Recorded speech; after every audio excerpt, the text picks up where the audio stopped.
When your horse heads into the barn for cooler weather, so does the stink. Bye-bye odor doesn't just mask smells, it breaks down ammonia and bad odors with real science. Fresher stalls, healthier lungs, happier horses. Get yours at spalding-labs.com.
For a limited time, new members can save 20% on any US Rider membership during our Black Friday promotion with code BFUSR25. Just go to usrider.org and enter code BFUSR25. All the articles you have come to love in Horse and Rider magazine are now available in this podcast, Horse and Rider on Audio. Each article is released as its own separate episode to make them quick and easy to listen to. Search Horse and Rider on Audio on your favorite podcast player, and you will never miss an article. Essential Body Control Exercises. Every Rider Should Use, by Ryan Rushing with Nicole Chirico. Body control is an essential skill for every rider.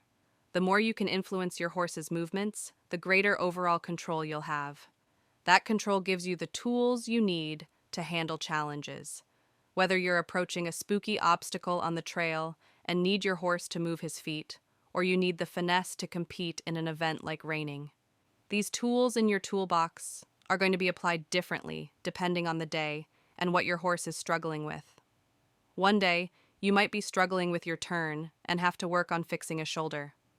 The next day, your horse might be tight in his front end, causing him not to stop properly. Either way, it's the same set of tools. You're just applying them differently depending on what your horse needs that day. Step 1. Start with a simple warm-up circle. When I start my warm-up, I like to begin with something simple. Trotting my horse in a circle. This gets his body moving, loosens up his muscles, and gives me a chance to see where he's at for the day. Is he relaxed and soft, or does he feel fresh and tight? From there, I'll go through a quick checklist, testing his shoulder, hip, and rib cage, to see if there's any stiffness or resistance that might affect the rest of our ride. I use this same warm-up whether I'm working with a green 2-year-old or a more finished Derby horse, because it sets the tone for everything that follows. In this session, we'll take a closer look at how I check and improve shoulder control, since that's one of the biggest keys to body control overall. Step 2, understanding inside and outside shoulder control. When I think about controlling the shoulder, I'm focused on being able to move it both to the inside and to the outside. If I want control of the inside shoulder, I'll ask my horse to flex around my inside leg and stay soft through that shoulder. When I do this, a couple of common things can happen. One is that the horse will try to drop or fall into the circle, leaning through the shoulder instead of staying upright. The other is that he might resist by pushing his body out, avoiding the flexion and bracing against my leg. Step 3. Correcting a horse that falls into the circle. Here. My horse is trying to fall into my circle when I ask him to bend around my leg. To correct it, I'll go to my hands to bring his head slightly to the inside, then use my inside leg to push his shoulder back out where it belongs. As I do this, he needs to stay soft in his chin and neck and continue flexing around my inside leg. If I don't get a response from my leg at first, I'll gradually increase the pressure until he chooses to move away from it. Step 4. Reward the right response.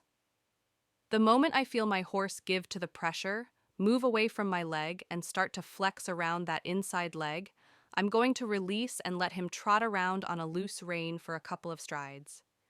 This is my way of rewarding him and letting him know he found the right answer. If I continue to stay in and ask for more without any kind of release, I'm just going to confuse him. Step 5. Warm up both directions. Once my horse is soft, flexing to the inside the first direction, I'm going to move on to the other side and test where he's at. It's very common for a horse to be softer, one direction over another, so it's always important to warm up both sides and see which one is easier to see for your horse and which one you need to spend more time softening up. Step 6. Add a counter arc to advance shoulder control. I'll start to raise the degree of difficulty by incorporating a counter arc to further test shoulder control. In the counter arc, I tip his nose to the outside of the circle and use my outside leg to ask him to stand up through his shoulder and flex around my outside foot. Sometimes a horse will brace against that pressure, pushing back into my hand and leg instead of softening. When that happens, I don't rush the correction. I continue riding a small circle until he relaxes and gives to the pressure.